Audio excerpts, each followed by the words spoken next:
तो नमस्कार दोस्तों, आज हम आए हैं यहाँ पर जो खानवा का मैदान है, जहाँ पर युद्ध हुआ था राणा सांगा और बाबर के बीच में। ये उनका मेन गेट है। अभी हम आपको ऊपर की जो भी है सिस्टम उसको दिखाएंगे। हम जो भी मैदान है पूरा, ये है गेट खानवा का मैदान का। ये देख लीजिए, ये देखो, ये यहाँ पे गवर्नमेंट ने बैठने की व्यवस्था बनाई है।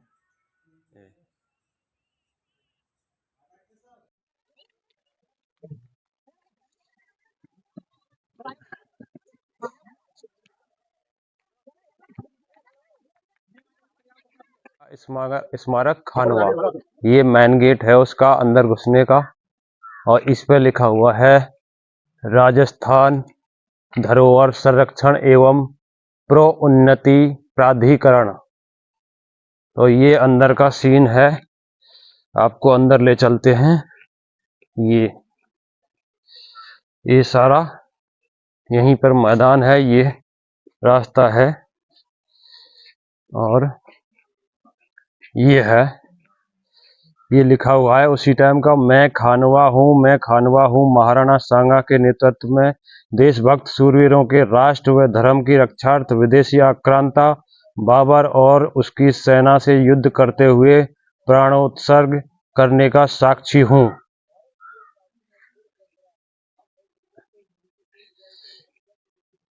ये है रावत रतन सिंह चूड़ावत सलुम्बर। ये देख लीजिए,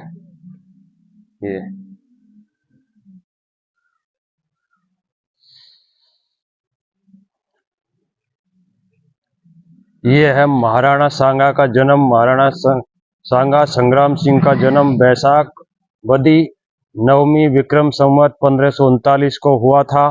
महाराणा सांगा मेवाड़ के राणा रायमल एवं महारानी रतन कंवर के पुत्र तथा राणा कुंभा के पौत्र थे। ये उनका सारा ब्यौरा लिखा हुआ है।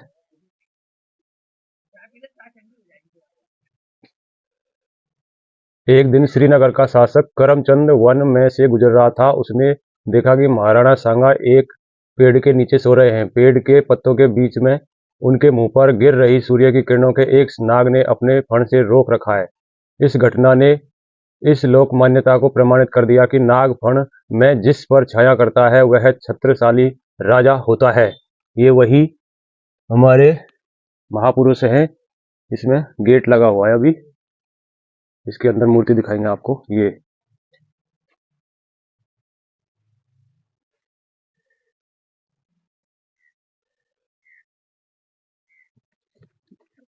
देख लो राजा की कहानी। एक दिन श्रीनगर का शासक करमचंद्र वन में से गुजर रहा था। उसने देखा कि राणा सांगा एक पेड़ के नीचे सो रहा है। पेड़ के पत्तों के बीच से उसके मुंह पर गिर रही सूर्य की किरणों को एक नाग ने अपने फण से रोक रखा है। इस घटना ने इस लोक मान्यता को प्रमाणित कर दिया कि नाग फण से जिस पर छाया करता है वह छत्रशाली राजा होता है। ये है इधर आपके राय दिलीप सिंह।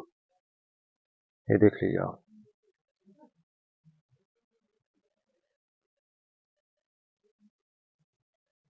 ये पूरे मैदान की चारदीवारी सरकार द्वारा की गई है।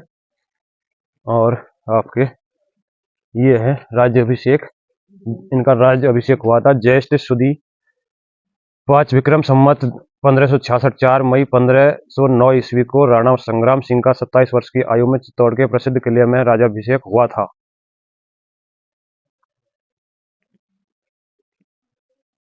यह है रावत बाग सिंह देवलिया। ये इनकी मूर्ति है।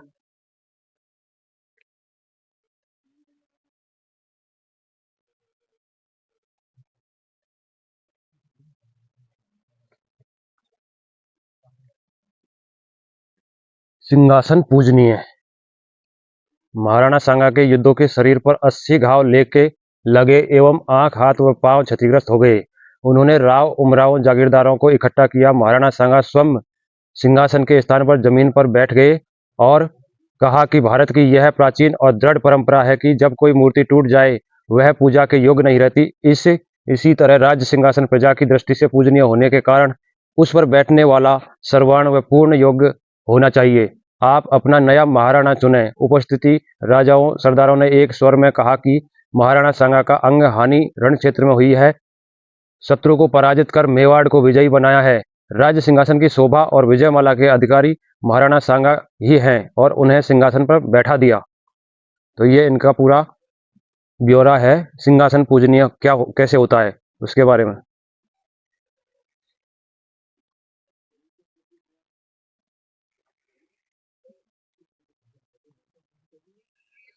महाराणा सांगा का शासन। महाराणा सांगा के पास 7 उच्च श्रेणी के राजा एवं 9 राव 104 सरदार सेवा में उपस्थित थे। मेवाड़ राजस्थान का सूर्य बन गया। महाराणा सांगा को हिंदू पथ की उपाधि से सुशोभित किया गया था।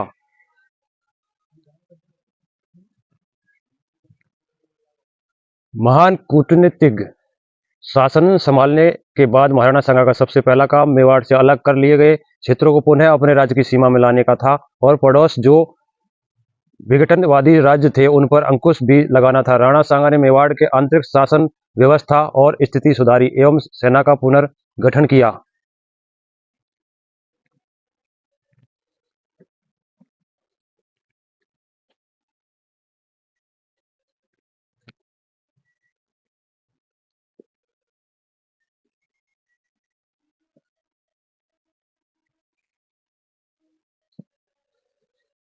कुशल शासक। महाराणा सांगा एक कुशल शासक और साहसी योद्धा थे। उन्होंने करमचंद को जागीर देकर मेवाड़ की उत्तर पूर्वी सीमा को सुदृढ़ बनाया। दक्षिणी पश्चिमी सीमा को सुरक्षित रखने के लिए सिरोही बागड़ और मारवाड़ के शासकों से मैत्री की।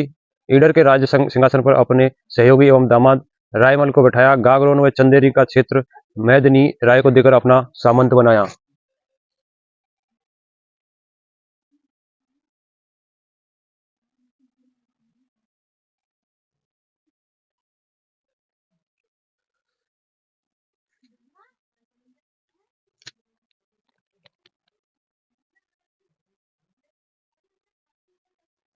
उनका व्यवहार के बारे में जो ब्यौरा दे रखा है। उदार व्यवहार। 1529 में महाराणा सांगा ने मालवा के सुल्तान महमूद द्वितीय को परास्त किया और उसे बंदी बनाकर चित्तौड़ लाया गया। महमूद युद्ध में घायल हो गया था। घायल सुल्तान का इलाज कराने के बाद महाराणा सांगा ने उसे ससम्मान मालवा भेज दिया। महाराणा सांगा के उदार व्यवहार की मुस्लिम लेखकों ने काफी प्रशंसा की। हिस्ट्री ऑफ गुजरात बेले ने लिखा है ये। अब हम आगे ले चलते हैं आपको इधर। सिंहासन पूजनीय। ये मूर्ति लगी हुई है उनकी, अंदर बंद है। उनकी उदारता की जो नीति थी वो बताते हैं हम आपको। महाराणा सांगा ने हारे हुए सुल्तान महमूद को न केवल मांडू ही दिया अपितु महमूद खिलजी पर विजय पाने पर केसरियाचारण हरिदास को चित्तौड़ भी दे दिया। परंतु हरिदास ने किला महाराणा को पुनः भेंट कर दिया। मांडवगढ़, गुर्जर गृह, मुके, रेणवा, दीग, चंद्रगढ़, राण, हिंदूपति महाराणा सांगा। ये है इनकी उदारता की नीति। राजा ब्रह्मदेव। ये राजा ब्रह्मदेव हैं। सबका ब्यौरा यहाँ पे लगा हुआ है। जो खानवा का युद्ध हुआ था इसमें जितने भी सैनिक मारे गए थे लड़ाई में, बाबर और राणा सांगा की लड़ाई में, उनके सबके यहाँ मूर्तियां बनी हुई हैं। शरणागत को क्षमा। जो भी उनकी शरण में आ गया उसे क्षमा कर देते थे। जो काम महाराणा सांगा ने किया वैसा काम अब तक किसी ने नहीं किया। सुल्तान मुजफ्फर शाह ने महमूद को अपनी शरण में आने पर सहायता दी थी, परंतु युद्ध में पराजित होने के पश्चात केवल राणा सांगा ने ही उसे अपना राज्य लौटाया। निजामुद्दीन अहमद तबकाते अकबरी ने इसे लिखा है। ये है। अब आपको हम आगे ले चलते हैं। ये बाउंड्री हो रखी है इसमें गवर्नमेंट ने। हासा खेल। साहा पकड़ छोड़ वो सांगा थारे हासा खेल हमीर हरा। हमीर के वंशज सांगा साहों को पकड़ना और छोड़ना तेरे लिए हंसी खेल है। बलशाली सम्राट। जब तुर्किस्तान के बाबर ने भारत पर आक्रमण किया, हिंदुस्तान में महाराणा सांगा तब से अधिक बलवान सम्राट थे। उन्होंने उच्च महत्व अपनी ही वीरता और तलवार से प्राप्त किया था। आरिकन मेमोरियल्स ऑफ बाबर। बाबर ने अपनी दिनचर्या में लिखा है। चुनौती। बाबर भारत में अपना राज्य स्थापित करना चाहता था और महाराणा सांगा को इसमें सबसे बड़ा बाधक व चुनौती मानता था। महाराणा सांगा का खंडार, धौलपुर, कालवी व बयाना पर अधिकार था। इब्राहिम लोदी परास्त 1517 ईस्वी में तत्कालीन बूंदी राज्य की सीमा पर स्थित खतौली नामक स्थान पर महाराणा सांगा व इब्राहिम लोदी के मध्य युद्ध हुआ। दिल्ली की सेना राजपूतों की मार को न सह सकी और दोपहर 6 घंटे की लड़ाई के पश्चात युद्ध स्थल से पलायन कर गई। राजनीतिक धुरी। दिल्ली, मालवा और गुजरात को पराजित करके महाराणा सांगा ने अपने आप को उस समय का सर्वशक्तिमान शासक बना लिया और वह उत्तरी भारत का नेतृत्व करने वाला प्रमुख शासक बन गया। हिंदुस्तान में सत्ता की राजनीति धुरी दिल्ली के बजाय मेवाड़ की ओर घूम गई।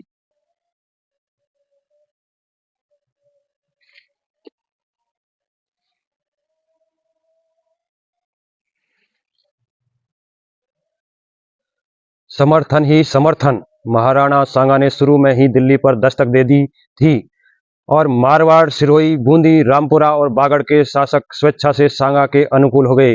ग्वालियर, सीकरी, रायसेन, कालपी, चंदेरी आदि के शासक भी महाराणा सांगा को पूरा समर्थन देने लगे। अब हम आपको ये है मीरा की भक्ति से प्रभावित राणा सांगा। लीजिए आप ये।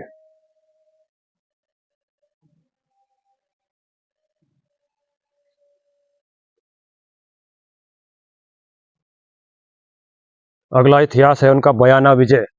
महाराणा सांगा ने बयाना अपने अधीन रखते हुए निजाम खां को जागीर में दे दिया। जब बाबर ने इश्क आका के नेतृत्व में बयाना पर आक्रमण किया तो उसका भाई आलम खां बाबर से मिल गया। वह किला सुपुर्द कर दिया। महाराणा ने किले को घेर लिया एवं 16 फरवरी 1527 को मुगल सेना को परास्त कर बयाना पर अधिकार कर लिया। यह है रायमल राठौड़, जोधपुर राजघराना। राष्ट्र रक्षक। महाराणा सांगा 13 मार्च 1527 की ईस्वी को खानवा पहुंचे। राणा की सेना में राजा हसन खां मेवाती, अलवर, भारमल, ईडर, बीरमदेव, रतन सिंह मेड़ता, मेदनिया राय, चंदेरी राव, गंगा मारवाड़, रावल, उदय सिंह डूंगरपुर, रावत रतन सिंह चुड़ावत, सलुम्बर, नरबदहाड़ा और वीर सिंह बूंदी, रावत जोगा कानौड़, पृथ्वीराज आमेर, चंद्रभान चौहान मैनपुरी, मानेक चंद्र चौहान राजौर, एटा, झाला अज्जा और झाला सज्जा, बड़ी सादड़ी, गोकुलदास परमार बिजोलिया, रायमल राठौड़ जोधपुर, रावत बाग सिंह देवलिया, कुंवर कल्याणमल बीकानेर, शत्रुदेव गागरौन, मोहम्मद लोदी, राजा ब्रह्मदेव रायदिलीप, रामदास सोनगरा आदि अपनी सेना लेकर राणा सांगा के साथ थे। ये उनके सभी सैनिकों का संधि अस्वीकार। किस किस की संधि को अस्वीकार किया? महाराणा सांगा की विशाल सैनिक संख्या एवं राजपूतों के शौर्य व साहस के बाबर भयभीत था। बाबर ने युद्ध से पूर्व महाराणा सांगा के पास संधि का प्रस्ताव रायसेन के सलहदी तंवर के माध्यम से भिजवा कर वार्ता चलाई। महाराणा ने अपने सामंतों के परामर्श से इस संधि को स्वीकार किया। यह है राष्ट्रभक्त राजा मेवाती। स्वाभिमानी राष्ट्रभक्त हसन खां मेवाती ने बाबर का साथ देने का प्रस्ताव ठुकरा दिया। राजा हसन खां मेवाती ने अपने दीवान कर्मचारी से कहा, बाबर को लिख दो, यहाँ हिंदू मुसलमानों में कोई भेदभाव नहीं, सब भाई भाई हैं, हम विदेशी हुकूमत नहीं चाहते। हसन खां मेवाती। बाबर ने राजा हसन खां मेवाती को चिट्ठी लिखी कि हम मानता हूं कि तुम बहादुर हो, राजपूताना के राजाओं से मिले हुए हो, पर मुसलमान होने के नाते तुम्हें मेरी तरफदारी करनी चाहिए। मैं तुम्हें मेवात का शासक बना दूंगा। बाबर ने चिट्ठी के साथ भेंट स्वरूप अशरफियों के कई थाल, दास दासी और नीलम के मूठ की एक तलवार भी भेजी। तो इन्होंने जो परिचय दिया, भारत में हिंदू मुस्लिम दोनों भाई भाई हैं। हसन खां मेवाती ने जो कहा कि हम हिंदू और मुसलमान भाई भाई हैं, बाहर के जो भी हमारे यहाँ लड़ने आएंगे उनसे हम एक साथ लड़ेंगे। चंद्रभान चौहान मैनपुरी से। ये हैं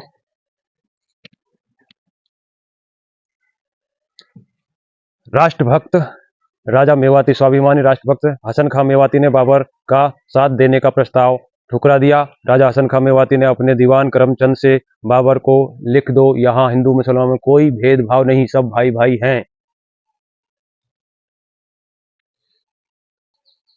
ये इन्होंने 4000 घुड़सवार सैनिकों के साथ युद्ध में भाग लिया। महाराणा की सेना 4 भागों हरावल, अग्रभाग चंडावल, पृष्ठभाग दक्षिण पार्श्व और वाम पार्श्व में विभक्त थी। महाराणा स्वयं हाथी पर सवार होकर सैन्य संचालन कर रहे थे। गौरी शंकर और युद्ध नहीं, बाबर के मन में दोबारा महाराणा सांगा से लड़ने का भय इतना अधिक था कि ग्रीष्म ऋतु के आगमन का बहाना बनाकर युद्ध का विचार छोड़ दिया। ये लिखा है कर्नल टॉड ने। मेवाड़ का गौरव महाराणा सांगा सुप्रसिद्ध संस्कृति संरक्षक राणा कुंभा के योग्य पुत्र थे। उन्होंने मेवाड़ राजवंश के रतन, बापा रावल, जैत्र सिंह, हमीर और कुंभा की महान कीर्ति को उच्च गौरव प्रदान किया। संस्कृति प्रतिष्ठापना। महाराणा सांगा ने मध्यकालीन राजनीति में सक्रिय भाग लेकर हिंदुस्तान की मान मर्यादा का संरक्षण तथा भारतीय संस्कृति के उच्च आदर्शों की प्रतिष्ठापना की। यहाँ पे आपको पूरा इतिहास मिलेगा, खानवा युद्ध से संबंधित सारी चीजें जानकारी मिलेंगी आपको, सारी जानकारी हम देंगे आपको। आदर्श राजा महाराणा सांगा ने अपनी जीवन शैली से आदर्श स्थापित किया कि राजा प्रजा का मुख्य सेवक है और उसके समस्त सुख व महत्वाकांक्षाओं के समक्ष प्रजा की भलाई सर्वोपरि है। शासन करना उसका कर्तव्य है, न कि अधिकार। ऐसी सेवा करने योग्य गुणों में यदि न्यूनता आ जाए तो उसे सिंहासन छोड़ने को तत्पर रहना चाहिए। यह है महाप्रयाण। राणा सांगा का स्वर्गवास विक्रम संवत 1584 में 21 वर्ष 5 महीने और 9 दिन राज्य करने के बाद बसवा में हुआ था। आज भी वहां महाराणा सांगा की समाधि बनी हुई है। वहां पर एक चबूतरा भी बना हुआ है बसवा में, रेलवे ट्रैक के पास में। उसका वीडियो हम आपको दे चुके हैं, कल आ गया है उसका वीडियो। हम आगे का दृश्य दिखाते हैं आपको। ये पर्यटन स्थल राणा सांगा स्मारक खानवा। यहाँ पर लोग आते हैं काफी दूर दूर से, वो यहाँ आकर के विश्राम करते हैं। विश्राम घर है, उसके लिए गवर्नमेंट ने बनाया है। ये पूरा गांव जो देख रहे हैं आप, ये पूरा गांव खानवा है। और ये यहाँ पर लिखा हुआ है सत सत नमन।